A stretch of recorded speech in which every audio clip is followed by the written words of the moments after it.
ஒரு civil court ஒரு judgement ஒன்று கொடுக்குறாங்க, இல்ல ஒரு ஆர்டர் ஒன்று கொடுக்குறாங்க, ஒரு தீர்ப்பு ஒன்று கொடுக்குறாங்க அப்படின்னா அந்த தீர்ப்புல ஏதாவது அரித்மெட்டிக் கால்குலேஷன் மிஸ்டேக் ஒன்று இருக்கு. அதாவது இன்ட்ரெஸ்ட் கால்குலேட் பண்றது வந்து அந்த பர்சன்டேஜ்ல ஏதாவது மிஸ்டேக் இருக்கு. இல்ல எல்லாரும் ஹியூமன் பீயிங் தான், ஜட்ஜும் ஒரு ஹியூமன் பீயிங் தான். அப்படி இருக்கும்போது ஏதாவது ஒரு மிஸ்டேக் ஒன்று பண்ணிடுறாங்க அப்படின்னா அதை வந்து திருத்தறதுக்கு திரும்பி ஒரு சீராய்வு மனு தான் ஃபைல் பண்ண, ரிவ்யூ பெட்டிஷன் தான் ஃபைல் பண்ணணும், இல்ல அப்பீல் தான் ஃபைல் பண்ணணுமா, இல்ல அப்படியே டைரக்டா திருத்தத்துக்கு எதனா வழி இருக்கான்னு பார்த்தோம்னா amendment of judgment decrees and ஆர்டர்ஸ்னு சொல்லி தனியா ஒரு ப்ரொவிஷன் இருக்கு. செக்ஷன் 152 சிவில் ப்ரொசீஜர் கோட்ல கொடுக்கப்பட்டிருக்கு. அதை பத்தி இன்னைக்கு வீடியோல நம்ம பார்த்து தெரிஞ்சுக்கணும்.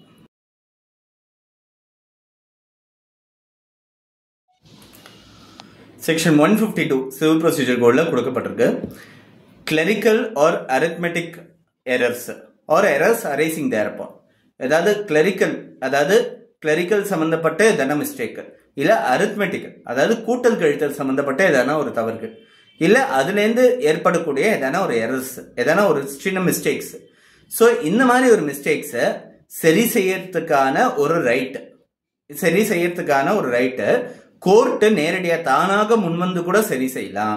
அல்லது கோர்ட் வந்து ஒருத்தர் பார்ட்டி பாதிக்கப்பட்ட நபர் வந்து ஒரு அப்ளிகேஷன் ஒன்று ஃபைல் பண்ணி அந்த அப்ளிகேஷனால அந்த மனுவை பேஸ் பண்ணி அவங்க அதை திருத்தி கொடுக்கலாம். இது வந்து அமெண்ட்மெண்ட், அதாவது திருத்தம் செய்யறதுன்றது இருக்கு. இது வந்து அந்த கேஸோட மெரிட்ஸை எந்த விதத்திலையும் அஃபெக்ட் பண்ணாது.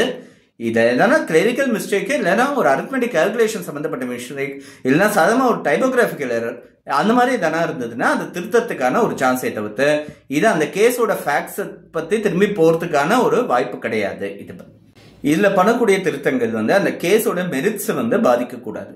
அதே மாதிரி இந்த மெயினா இந்த ஜட்மெண்ட் கொடுக்கும் போது முன் நிறுத்தப்படாத எதனா ஒரு தகவல் எதனா இருந்ததுன்னா அந்த தகவலை அடிப்படையா வச்சு இந்த ஜட்மெண்ட்டை திருத்த சொல்லி கேட்கக்கூடாது.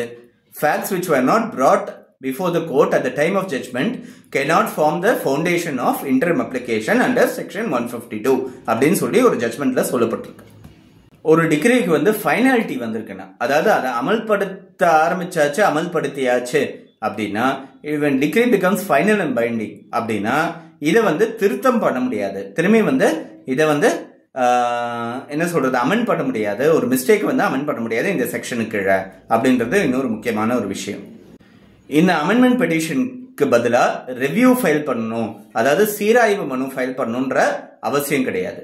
இந்த அமெண்ட்மெண்ட் பெட்டிஷனால எந்த பேசிஸ் என்ன மாதிரி மிஸ்டேக்ஸ்க்கு வந்து திருத்தலாம் அப்படின்னா error apparent on face of record, அதாவது பார்த்தோன்னே அப்பட்டமாகவும் பகிரங்கமாகவும் தெரியக்கூடிய எதனா சில தவறுகள், ஓவர் சைட்னால ஏற்பட்ட தவறுகளா இருக்கலாம், இன்அட்வர்டன்ஸ்னால எதனா ஏற்பட்ட எதனா தவறுகளா இருக்கலாம். ஸோ அந்த மாதிரி மிஸ்டேக்ஸை திருத்தத்துக்கான ஒரு வாய்ப்பு கொடுக்கும்.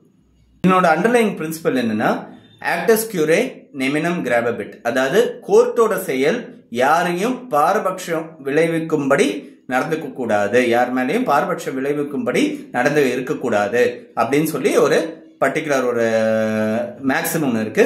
அது அடிப்படையா வச்சுதான் இந்த ப்ரொவிஷன் வந்து கிரியேட் பண்ணப்பட்டிருக்கு. ஸோ இந்த செக்ஷன் 152 கீழேயும் ஒரு பெட்டிஷன் ஃபைல் பண்ணா செக்ஷன் 151 சிவில் ப்ரொசீஜர் கோட் கீழேயும் ஒரு பெட்டிஷன் ஒன்று ஃபைல் பண்றதுக்கான வாய்ப்புகள் இருக்கு. அதுலயும் வந்து இந்த அமெண்ட்மெண்ட்டை கேட்கறதுக்கான சான்சஸ்